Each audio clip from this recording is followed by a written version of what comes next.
Okay, so we're looking at the side of the Compaq Presario here. Got the Porter cable heat gun. We're going to try and get this metal to relax a little bit by heating it up. One thing I want to not do is cook the paint that is on the side here. So just going to try and give it a little bit of temp. It's already starting to heat up pretty good, just to see if this will relax a little on its own. And then do a little shaping from the outside.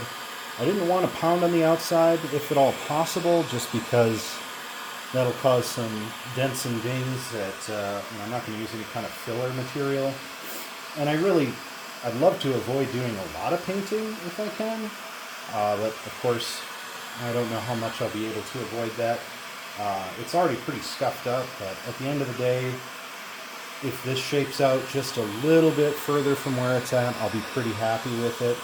Okay, that's pretty hot to the touch there already. And I'm not really seeing a whole lot of action in terms of the metal itself relaxing. So I'm going to just kind of go on the back side here with just a wood block and give it a little bit of gentle pressure. And it's not real thick gauge metal, so it may be something that relaxes out okay on its own. I'm going to get it nice and hot here though. Again, not hot enough to cook the paint or melt it, but just hot enough to where I might be able to come back and shape this a little bit. All right, I think we're going to try it as such. And just to avoid denting this metal up, and take our trusty hammer with a little bit of a cloth on it, and just kind of fit this one-time material in here, and just see if we can work this out a little bit where it should be.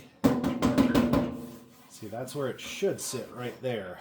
So I'm kind of hoping that with the heat applied, it should relax a little. The problem with this bottom part here where it's really severely creased is there's a reinforcement bar inside it.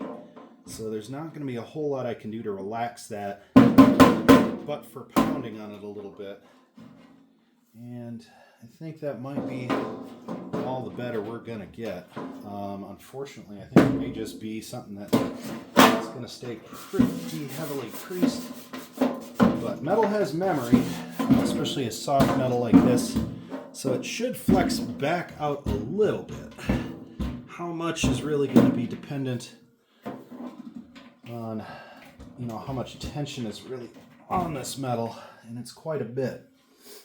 So it might not be something we're going to be able to quite get straightened out, but I have a sneaking suspicion if I fold this inner tab right here, I might be able to sneak a little block of wood in behind and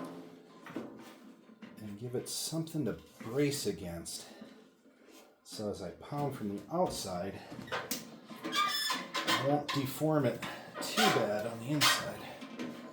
My goal is just to sneak in between here and try and leverage this back into shape a little bit. We did this with the inner shell and it was pretty successful. All right, so I'm right back in here. Now this metal's already cooled off quite a bit, but I'm hoping that, being that I'm a little bit behind there, having a little leverage behind with some applied heat should let this metal release a little bit of that tension that's on it and help shape this back out. Now it's not like a thermoplastic where, like a car bumper or something, you put some heat on it, it's going to pop right back out. This has got a lot of stress on this metal, so actually getting it to perk back up, you got to put a good amount of force in behind it. But not too much, because you don't want to overcorrect. But we should be able to get a little bit of that stress out. And really bending back this inner tab is going to be pretty easy. So I'm hopeful that by giving this just a little bit of flexion behind it, and a little bit of applied force, you might be able to get something moving on it. Just enough to get this to pop. Because if this right here releases its stress, the rest of this should pretty well pop right back out. Now obviously we've got some stress on the opposite side, so it's not going to be perfect, but the closer we can get it to original, the better. Obviously we've got all the original parts, so my hope really is that if we can get this chassis back to normal with a little bit of paint and a little bit of cleaning work, this can be about as close to a restored model as we can get it. It's never going to be perfect again, but close counts. Obviously you've got about a 30-year-old computer here. It's never going to be right exactly to manufacturer specs again, but the closer we can get it, it can be another one saved from the junkyard and make a pretty nice little compact piece. I don't keep a lot of the compacts just because they were pretty prolific at the time, so they're not exactly rare. I just happen to like this one. I'm appreciating the design on it.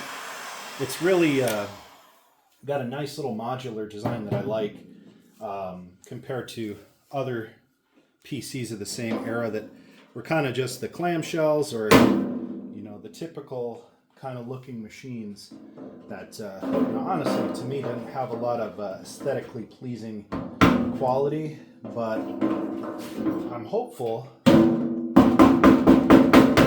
because this is a K6, and that's one of my favorite processors of the era, I'm really hopeful that we can, you know, have something we can be proud of at the end of this product here.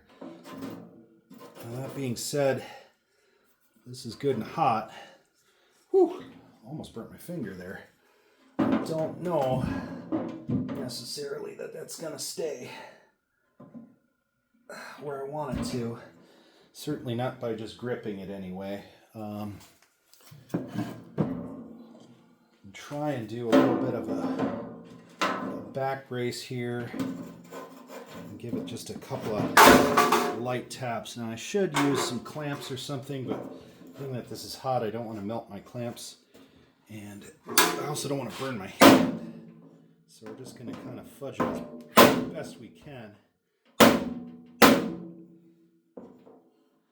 Give it a couple bang arounds here.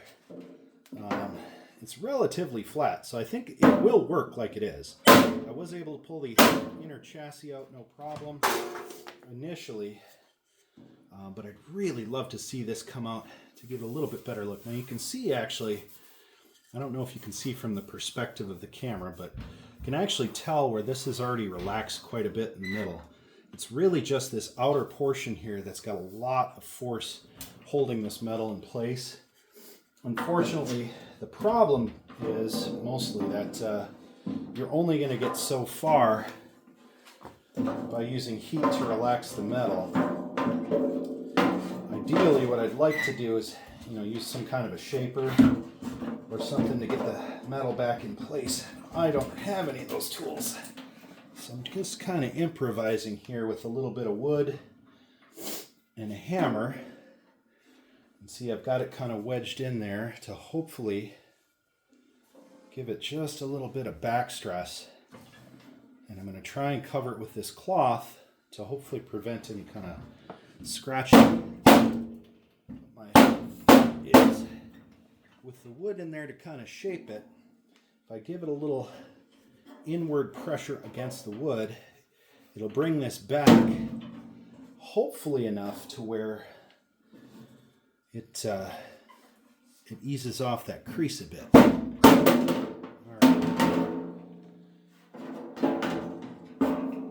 All right, now I'm kind of kicking myself. I did not take a before photo. If we pull that wedge out that we've got there, you can kind of see it's a little more flat. I mean, there's some like scraping from where the case just got scuffed when it was creased. But I can just take this is a little long here. Take the straight edge of this block of scrap wood. You can see it's you know, a couple millimeters off. right here is the worst point. I might be able to get in behind that. But it's pretty much, yeah, it's still creased, but it's a little less dramatic as compared to where it was.